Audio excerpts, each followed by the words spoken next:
Welcome to தாய் நாட்டு சமையல். நான் உங்கள் கணேஷ் பிரபு. இன்றைக்கி நம்ம சேனலில் ஒரு புதுசாக ஒரு டிஷ் ஒன்று உங்களுக்காக செஞ்சு காட்ட போகிறாங்க. அந்த டிஷ் நேம் என்னன்னு பார்த்தீங்கன்னா இந்தியன் எக் பொட்டேட்டோ. இதை எப்படி ஈஸியாக செய்யறதுன்றது பார்க்கலாங்களா?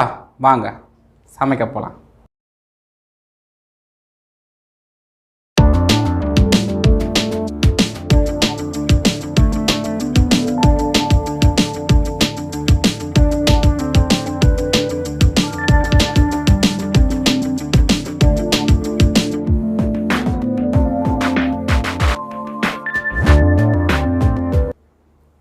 தேவையான பொருட்கள்: வேக வைத்த முட்டை 4 நம்பர், வேக வைத்த உருளைக்கிழங்கு 4 நம்பர் 300 கிராம், புதினா கொஞ்சம் ஒரு கையளவு, அரைத்த வெங்காயம் 3 நம்பர் 150 கிராம், தயிர் 130 கிராம், 3 டீஸ்பூன் கசகசா, இஞ்சி பூண்டு விழுது 2 டீஸ்பூன், பட்டை 2 நம்பர், லவங்கம் 4 நம்பர், ஏலக்காய் 4 நம்பர், அன்னாச்சி பூ 1 நம்பர், அரை டீஸ்பூன் மஞ்சள் தூள், பியூர் மிளகாத்தூள் 1/4 டீஸ்பூன், தனியாத்தூள் 2 teaspoon, 1 teaspoon garam masala powder, பச்சை மிளகா 1 நம்பர், எண்ணெய் 3 டீஸ்பூன், பொடியாக நறுக்கின கொத்தமல்லி 1 டீஸ்பூன்.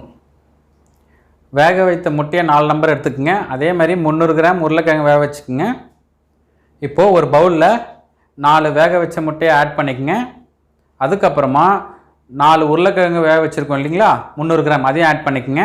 ஆட் பண்ணிவிட்டு தயிரை 130 கிராம் தயிர் எடுத்துக்கோங்க. அதை நல்லா விஸ்கில் நல்லா அடிச்சுக்குங்க, கட்டி கட்டியாக இல்லாமல் அடிச்சுட்டு அதையும் ஆட் பண்ணிக்கோங்க.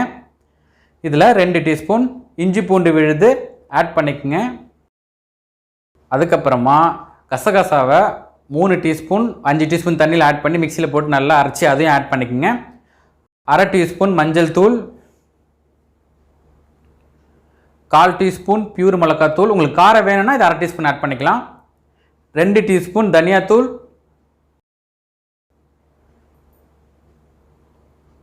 அதுக்கப்புறம் 1 teaspoon garam masala powder, 1 teaspoon உப்பு, பச்சை மிளகா இந்த மாதிரி நீட்டாக கீறிட்டு அதையும் ஆட் பண்ணிக்கோங்க. ஆட் பண்ணிவிட்டு இது எல்லாத்தையுமே நல்லா சாஃப்டாக பேசுங்க. அழுத்தி பேசிஞ்சிங்கன்னா முட்டை இருக்குது, முட்டை உடஞ்சிரும். இந்த பாருங்கள், இந்த மாதிரி பேசிஞ்சிங்கன்னா மஞ்சள் கலரில் வந்துடும் அந்த கிரேவி. ஓகேங்களா? இப்போது இந்த மாதிரி மசாலா எல்லாம் இதில் மிக்ஸ் ஆனதுக்கப்புறமா ஒரு முட்டையை எடுத்து 2 தடவை கட் பண்ணிக்கோங்க. இந்த மாதிரி ஃபுல்லாக கட் பண்ணாதீங்க, இந்த மாதிரி நடுவில் மட்டும் இதை கட் பண்ணி கட்டுற பாருங்கள். இந்த மாதிரி நடுவில் மட்டும் கட் பண்ணிக்கோங்க. ஃபுல்லாக கட் பண்ணிங்கன்னா உடஞ்சிரும். இப்போ எதுக்காக இது கட் பண்ணுறோன்னா, இதுக்குள்ளே இந்த மசாலா டேஸ்ட்லாம் ஊறணும். இப்போ ½ அன் ஹவர் இது தனியாக ஊற வைக்கணும், தனியாக வச்சு ஊற வைக்கணும், மேரினேஷன் பண்ணணும். ஸோ அதனால் இது கட் பண்ணுறோம். இந்த மாதிரி 4 முட்டையும் கட் பண்ணிக்கோங்க. நீங்கள் வேணால் 5 முட்டையும் போடலாம், இல்லை 6 முட்டை வரைக்கும் போடலாங்க. இந்த மசாலாவுக்கு நான் 4 போட்டிருக்கேன், நீங்கள் 6 வரைக்கும் போடலாம். ஓகேங்களா? இது ஒரு ½ அன் ஹவருக்கு மேரினேட் பண்ணி எடுத்து வச்சுக்கோங்க. அதுக்கப்புறமா ஒரு பேனில் 3 டீஸ்பூன் எண்ணெய் ஆட் பண்ணிக்கோங்க. இதில் வாசனைக்காக அன்னாச்சி பூ 1, ஏலக்காய் 4 நம்பர், பட்டை 2 நம்பர் 1 இன்ச்சு சைஸில், லவங்கம் 4 நம்பர். இது எல்லாத்தையுமே இதில் இருக்க வாசனை போகிற வரைக்கும் கொஞ்சம் நல்லா வதக்குங்க. அதுக்கப்புறமா ஒரு 5 கிராம் ஒரு கையளவு புதினா ஆட் பண்ணிக்கோங்க. அதுவும் இந்த எண்ணெயிலே நல்லா சுருங்குற வரைக்கும் நல்லா இது மாதிரி வதக்குங்க. இது கொஞ்சம் சுருங்கும் அப்படியே. இதை பாருங்கள், இப்போ காட்டுறேன் பாருங்கள், இந்த மாதிரி சுருங்கணும். இதை பாருங்கள். ஓகேங்களா? அதுக்கப்புறமா இந்த மாதிரி சுருங்கினதுக்கப்புறமா அரைச்சி வச்சுருந்தோம் இல்லைங்களா 3 வெங்காயம் 150 கிராம், அதை ஆட் பண்ணிக்கோங்க. ஆட் பண்ணிவிட்டு இதை நல்லா வதக்கணுங்க.